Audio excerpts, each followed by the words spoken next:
Beneath the quiet pine forests of Fort Claymore, a single dad veteran arrives at a community dojo with nothing more on his mind than watching his little girl enjoy a day of martial arts.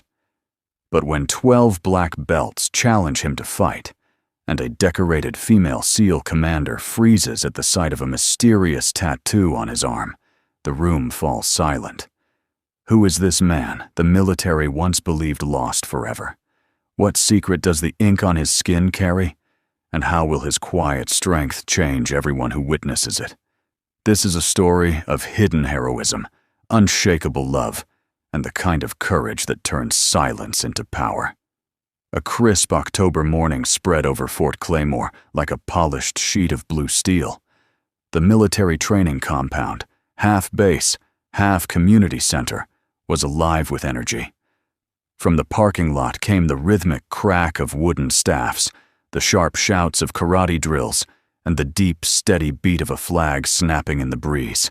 Ty Morgan guided his 9-year-old daughter Ruby across the gravel walkway, her small hand tucked inside his. Ruby tilted her face to the sun, her copper-colored braid catching the light.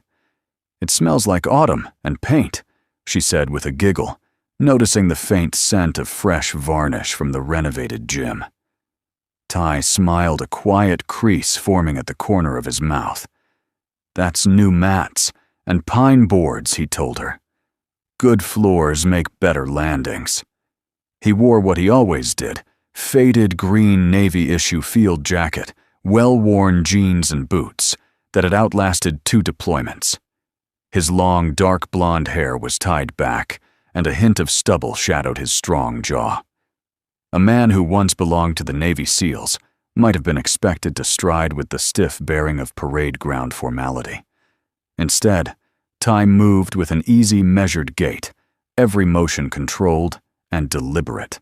Inside the cavernous training hall, sunlight spilled through high windows onto polished wood floors and heavy punching bags that swung gently from the rafters.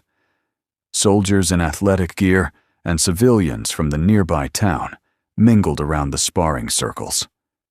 Today was Fort Claymore's Open Dojo Day, a community event where veterans, military families, and martial artists could trade techniques and stories. Ty had promised Ruby they would come only to watch. She loved martial arts movies, but he felt she was too young for full-contact sparring. He wanted her to absorb the discipline first. "Front row," Ruby asked, pointing to a bench near the main mat. "Front row it is." Ty squeezed her hand and guided her to a spot where they could see everything. They had just settled when a sudden stir rippled through the room. The double doors at the far end burst open, and a dozen men in crisp white karate gis filed in with the precision of a parade unit. Each one wore a black belt and a look of supreme confidence. Their leader, a broad-shouldered man with a shaved head and a hawk-like stare, carried himself as though he owned the floor. "Claymore Dojo," he barked, his voice echoing off the high rafters. "We are the Black Belt Brotherhood from Ash Ridge. We came for a true challenge." The crowd parted instinctively. Whispers ran like current through the onlookers. Ty caught a few words: state champions, undefeated squad, 12-man demonstration team. The leader's eyes swept the room and locked on Ty. Perhaps it was the old SEAL jacket, or the way he sat with perfect composure, while others shifted uneasily. "You," the man said, pointing. "The one with the long hair and the military coat. You a fighter or just here for story time?" A few of his teammates snickered. One crossed his arms, another jabbed a thumb in Ty's direction with a grin that said easy prey. Ruby stiffened beside her father. "Daddy," she whispered, uncertain. Ty met the leader's stare with calm that seemed to draw the very noise out of the air. "Just here to watch my daughter enjoy the day," he said evenly. "Watch," the black belt leader chuckled darkly. "Looks like you've seen a few scrapes. We like testing men who claim to be quiet. Why don't you show us what a silent soldier can do?" The hall quieted. Even the distant sound of pads being kicked faded as attention funneled toward the confrontation. Ty shook his head slightly. I didn't claim anything, he replied. But the challenge was already rolling like a tide. One of the younger black belts called out, "Come on, single dad, dare to spar with us." The phrase caught like a spark. Others repeated it. Single dad, half mocking, half teasing. Ruby's small fingers clutched his hand tighter. He felt her tremor. In the pause that followed, memories pressed in on him. The humid night air of a foreign jungle, the smell of cordite and wet earth, the silent signals exchanged with teammates when words would have given them away. He had learned long ago that strength wasn't about the first punch. It was about the choice of when not to strike. Ty leaned down until his eyes were level with Ruby's. "Remember what I told you," he said softly enough that only she could hear. "Real strength is control." She nodded, eyes shining with trust. "I know, Daddy. I believe in you."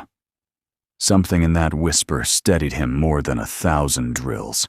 He rose, not fast, not slow, simply inevitable, and guided Ruby to a seat a few feet back.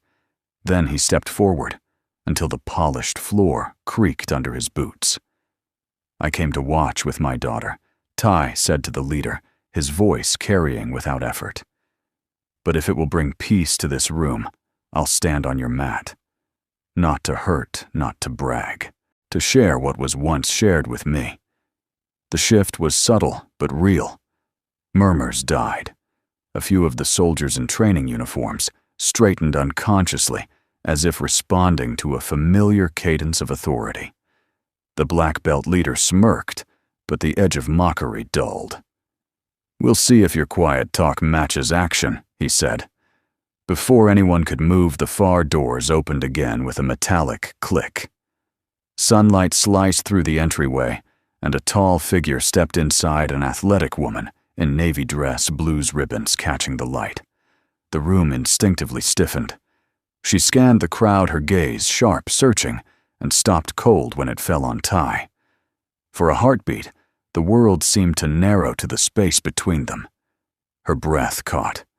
Slowly, deliberately, she raised her right hand to the brim of her cap and delivered a textbook military salute. Gasps rippled through the hall. Soldiers and civilians alike froze. The black belts, who had been grinning moments ago, shifted uncomfortably. Ty stood silent, the left sleeve of his jacket loose enough to reveal a dark, precise tattoo running along his forearm, a single arrow crossed by a silent wave. For most, it was just an elegant design. For those who knew, it was the mark of Operation Silent Arrow, a covert SEAL mission few survived and fewer spoke of. The woman held the salute, eyes bright with something like recognition and respect. For a long suspended moment, no one moved. Even the flag on the wall seemed to pause in mid-flutter. Ruby's voice broke the stillness, a soft, awed whisper meant only for her father, but audible in the hush. "Daddy, she knows you." And with that single sentence, the room and the day shifted forever. The silence that followed the salute seemed to stretch as wide as the polished hall itself. For a long breath, no one moved. 12 black belts stood frozen mid-stance, their confident smirks fading like chalk under rain. Ruby's hand found her father's again and clung tighter, as if instinctively sensing that the world had shifted around them.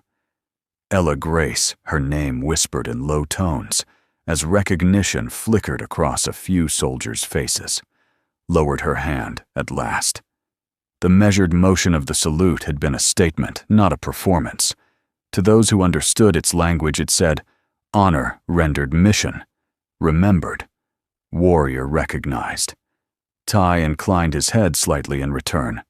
No flourish, no theatrical bow, just the quiet nod of a man who knew what those few seconds meant and didn't need to explain it. "Carry on," Ella said, her voice carrying through the hall like a calm command. She gave Ty one last long look, then turned and walked toward a side office with the crisp precision of someone still in active service.